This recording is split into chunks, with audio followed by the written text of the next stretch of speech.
ওর একটা গোলাম বানিয়ে নিয়েছিলেন তাকে, ইউসুফ নবীকে। ওর স্ত্রীর নাম হলো জুলাইখা। জুলাইখার বাড়িতে থাকে, সব সময়তে ঘোরাফেরা করে। এবার আস্তে আস্তে আস্তে জুলাইখা ইউসুফ নবীর পিছে পাগল হয়ে গেলেন, দিওয়ালা হয়ে গেলেন।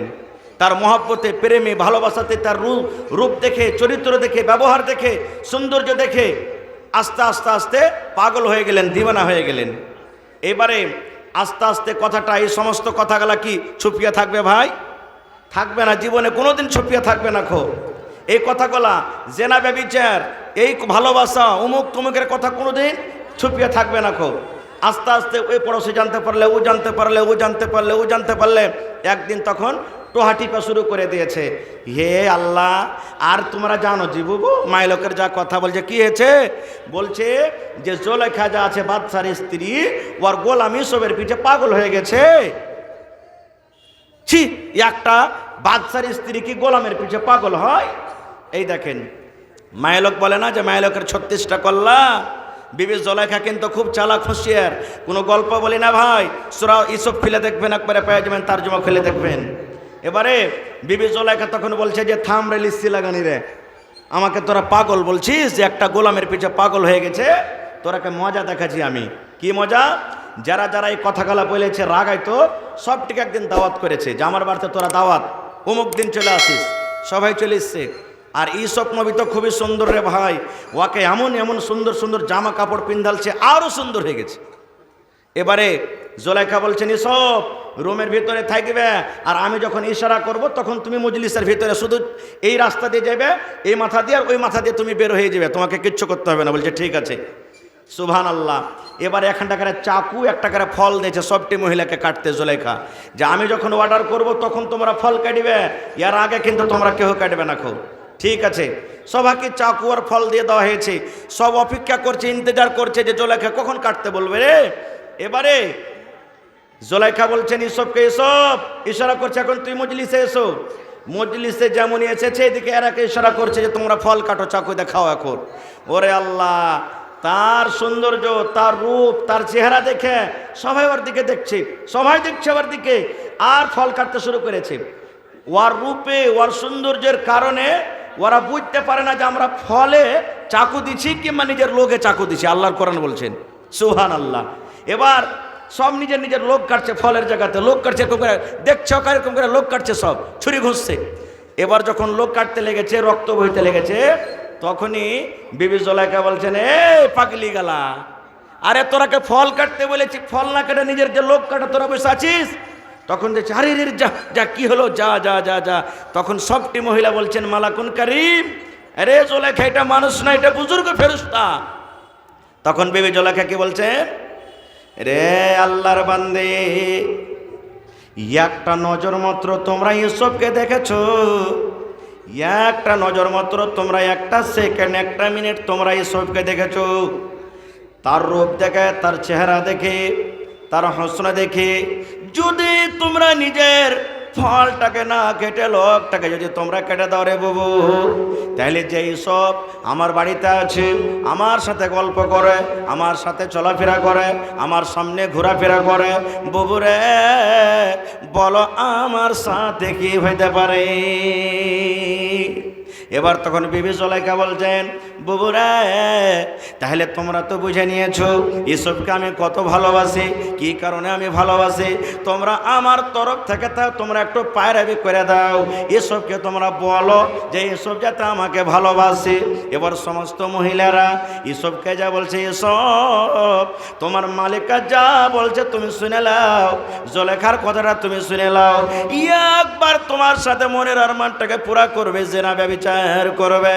ইউসুফ তুমি তার কথাটা শুনে নাও, তার কথাটা মেনে নাও।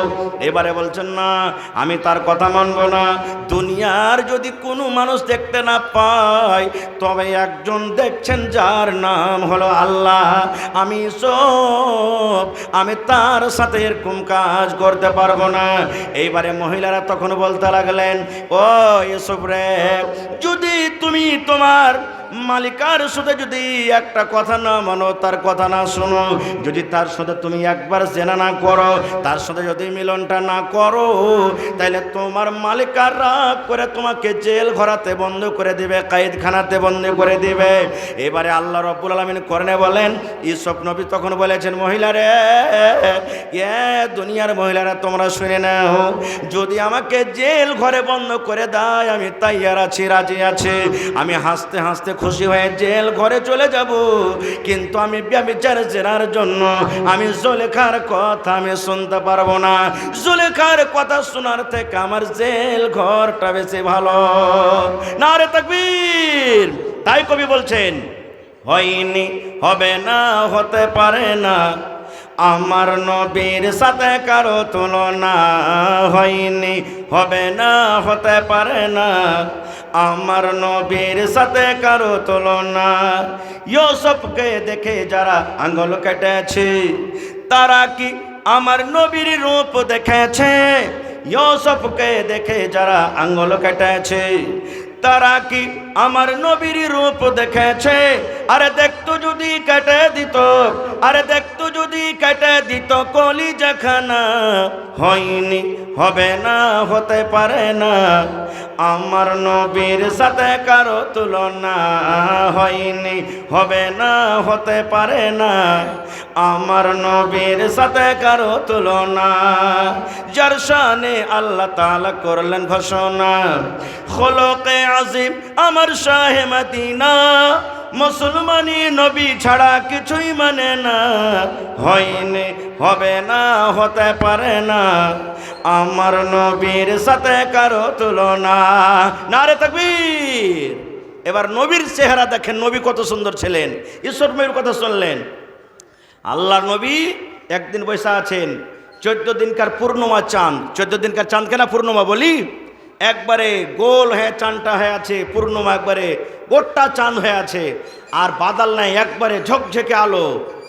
এবার নবীর পাঞ্জরে আবু হুরায়রা রাদিয়াল্লাহু তাআলা একজন সাহাবী বসে আছেন, একবার চাঁদের দিকে দেখছেন, একবার নবীর চেহারার দিকে এরকম করে দেখছেন, আবার একবার চাঁদ দিকে দেখে দেখছেন, আবার একবার নবীর চেহারার দিকে দেখছেন। 2-4 বার দেখা পর এবার নবী তখন বলছেন, আবু হুরায়রা ব্যাপার কি, তুমি একবার চাঁদকে দেখছো, একবার আমার দিকে দেখছো? ওরে সুবহানাল্লাহ। এইবারে আবু হুরায়রা রাদিয়াল্লাহু তাআলা বলছেন, নবী গো, আমি আবু হুরায়রা পার্থক্য করতে পারি না গো নবীজি, আমি ফয়সালা নিতে পারি না কি 14 দিনকার চাঁদ বেশি সুন্দর, কি আপনি নবীজি চাঁদের থেকে বেশি সুন্দর। আমি পার্থক্য করতে পারি না যে 14 দিনকার চাঁদটা বেশি সুন্দর কি আপনি বেশি সুন্দর। আচ্ছা আপনারা বলেন তো, আমাদের শরীরটা যখন ঘেমে যায় তো ভালো লাগে না খারাপ লাগে? জোরে বলেন, খারাপ লাগে না? এখানে যদি কোনো একটা লোক হোটেল থেকে আসছে, কাম কাজ করে আসছে, গাঞ্জি টাঞ্জি সব হইতে গেছে, যেমনই আপনি নামাজে পাঞ্জরে দাঁড়াবে তেমনি একটা বাসনা করবে, দুর্গন্ধ করবে, করবে না? করবে না? তখন আমরা বলবো, ক্যারে গোসল টোসল করে, গোসল টোসল করে। কিন্তু ওরে আল্লাহ, আমার নবী কত সুন্দর ছিলেন, ওরে আল্লাহ নবীর ঘাম কেমন ছিল শুনলেন। আনাস বিন মালিক রাদিয়াল্লাহু তাআলা আনহু একজন সাহাবী বলেন, আল্লাহর নবী উম্মে সুলাইমের বাড়িতে একদিন নবীজি ঘুমিয়ে আছেন, চামড়ার বিছানাতে নবী ঘুমিয়ে আছেন। হ্যাঁ রে আমার দয়ার নবী কত কষ্ট করে রাত কাটালছেন, দিন কাটালছেন রে বন্ধু। কতদিন নবী আমার খাজুরের পাটিতে, খাজুরের চাটাইতে, সঁপের ওপরে নবী আমার ঘুমিয়েছিলেন। ওই যুগে নবীজির জন্য বিছানা ছিল না, ওরে আল্লাহ নবীর জন্য চাদর ছিল না, দয়ার নবীর জন্য তোশক ছিল না। এত কষ্ট করে নবী আমার ঘুমালছেন, আর আমাদের জন্য আজকে দেখেন তোশক, মাথাতে বালিশ তোলা দিয়ে। দয়ার নবীর বালিশের কথা একটু শুনেন, দয়ার নবীর বালিশ ছিল কিসের? দয়ার নবীর বালিশ হলো খাজুরের যে চুকা আছে, খাজুরের যে ছিলকা আছে, এই ছিলকা দিয়ে দয়ার নবীর বালিশ তৈরি করা হইতো। ওই আমার দয়ার নবী চামড়ার বিছানাতে একদিন নবী ঘুমিয়ে আছেন। গরমের টাইম, আপনারা জানেন আমরাও জানি, যখন আমরা ঘুমিয়ে থাকি গরমের টাইমে, গরমের সময়তে আমাদের শরীরটা ঘামে কি ঘামে না? বলেন ঘামে কে ঘামে না? বিছান ভেজে যায়, চাদর ভেজে যায়, এই মতো দয়ার নবী ঘেমে গেছেন। দয়ার নবী পাসিনা চলে এসেছে। আমার নবীর ঘাম গলা, ওখানে তো কোনো সুতির কাপড় নাই যে শুষে নেবে। দয়ার নবী যেমনই ঘেমেছে, চামড়াতে ওই ঘাম গলা বাঁধিয়ে বাঁধিয়ে গেছে, চামড়াতে ওই ঘাম গলা পাসিনা গলা জমা জমা হয়ে গেছে। এবারে উম্মে সুলাইম আর একটা হাদিস আছে, নবীজির ফুফু, নবীজি আমার ঘুমিয়ে আছেন, দয়ার নবী আমার জানেন না। এবার নবীজির ওই ঘাম লাগার জন্য নবীজির ফুফু এবং অন্য একটা হাদিস আছে, উম্মে সুলাইম আনাস বিন মালিকের মা, ওরে সুবহানাল্লাহ, একটা ছোট্ট আতরে যেমন শিশি হয়, আতরের যেমন বোতল হয়, ওই আতরের বোতল নিয়েছে। নবী আমার ঘুমিয়ে আছেন, জানেন না। নবীজির ওই ঘাম গলাকে, পাসিনা গলাকে নিয়ে নিয়ে ভর্তি করছেন, ঘাম গলাকে নিয়ে নিয়ে বোতলে ভর্তি করা হয়েছে। এই করতে করতে দয়ার নবী পট করে জেগে গেলেন। জেগে যাওয়ার পর এবার বলছেন, ফুফু তুমি কি করছো? কি ব্যাপার, তুমি আমার কাছে কি করেছো? এবার বলছেন, বেটা মোহাম্মদ, আমি তোমার ফুফুরে বেটা, তুমি যে ঘেমে গেছো, এই তোমার শরীরে যে ঘাম এসেছে রে ধন, এই পাসিনায় ঘাম গোলাকে আমি বোতলে ভর্তি করছি। এবার নবী যে বলছেন, ফুফু জান, তুমি এই ঘাম গোলা বোতলে ভর্তি করে কি করবে? তুমি এই পাসিনা গোলা ভর্তি করে কি করবে? এবার বলছেন, বেটারি, দুনিয়াতে কোনো এরকম আতর নাই, দুনিয়াতে এরকম কোনো খুশবু নাই, দুনিয়াতে এরকম কোনো সেন্ট নয় রে ভাতিজা কি তোমার পাসিনা তোমার ঘামের থেকে সেন্টওয়ালা হতে পারে। বেটারে, আমার বাড়িতে যে আতর আছে রে ধন, আমার বাড়িতে যে খুশবু আছে, ওই খুশবুগুলার সাথে তোমার এই পাসিনা গলা এক ফোঁটা দু ফোঁটা করে আমি মিলিয়ে দেব, আর আমি নিজের কাপড়ে নিজের গায়ে লাগাবো। শুধু তানের নয়, আমার মোহাম্মদ ছেলে, তুমি শুনে নাও, আমি যেদিন মরে যাব, আমার আত্মীয়রাকে আমি আদেশ করে যাব, ওসিয়ত করে যাব, আমি যেদিন মরে যাব, যেন তোমার এই ঘামটা আমার এই কাফনের কাপড়ে ছিটিয়ে দেওয়া হয়। নারে তাকবীর, সুবহানাল্লাহ। দেখেন নবীজির ঘাম দেখেন। এবার নবীজির ব্যবহার সম্পর্কে একটা হাদিস শুনেন। টাইম আমার খুব একবারে শর্ট করে পালাইছে, আর দুটা মতো হাদিসের কথা বলবো। হাদিস লম্বা কিন্তু ছোট্ট করে বলবো। এখানে হাজি সাহেব তো আশা করছে কেউ আছেন, কোন জায়গাতে জরুর হাজি সাহেব মজলিসে আছেন, কাবা শরীফ দেখে এসেছেন। আল্লাহ রসুল যখন নবী হননি, তার আগেও মক্কার লোকেরা কাবা শরীফের তওয়াফ করতে, হজ করতে আসত। এবারে নবীজি নবী হলেন, তারপরও মানুষরা হজ করতে আসছেন। এবারে মক্কার সমস্ত লোক কি নবীর কথা মেনেছিলেন? বলেন তো, জোরে বলেন, মেনেছিলেন? মানেনি। নিজের চাচা মানেনি, নবীজির নিজের আপন চাচা নবীর কথা মানেনি, এরকমও হয়েছে। এবারে সুবহানাল্লাহ, এবারে মক্কার লোকেরা যারা বাহির বিদেশ থেকে হজ করতে আসতো, তারাকে এলান করত, রে ভাই, তোমরা হজ করতে এসছো, হজ করে চলে যাও। কিন্তু ভাই রে, এই মক্কাতে একটা মোহাম্মদ আবদুল্লাহর ছেলে মোহাম্মদ একটা ছেলে আছে, ওর সাথে ভাই দেখা করিস না তোরা। এত বড় জাদুঘর, এত বড় তার কাছে জিন আছে, যদি একবার দেখা করিস তার সাথে, তোকে নিজের কবজাতে করে নেবে। কিন্তু ভাই রে, খবরদার ওর সাথে দেখা করিস না। ভাই, যত লোক মানা করে নবীকে দেখার জন্য, অত লোক লালাইতে হয়ে থাকে।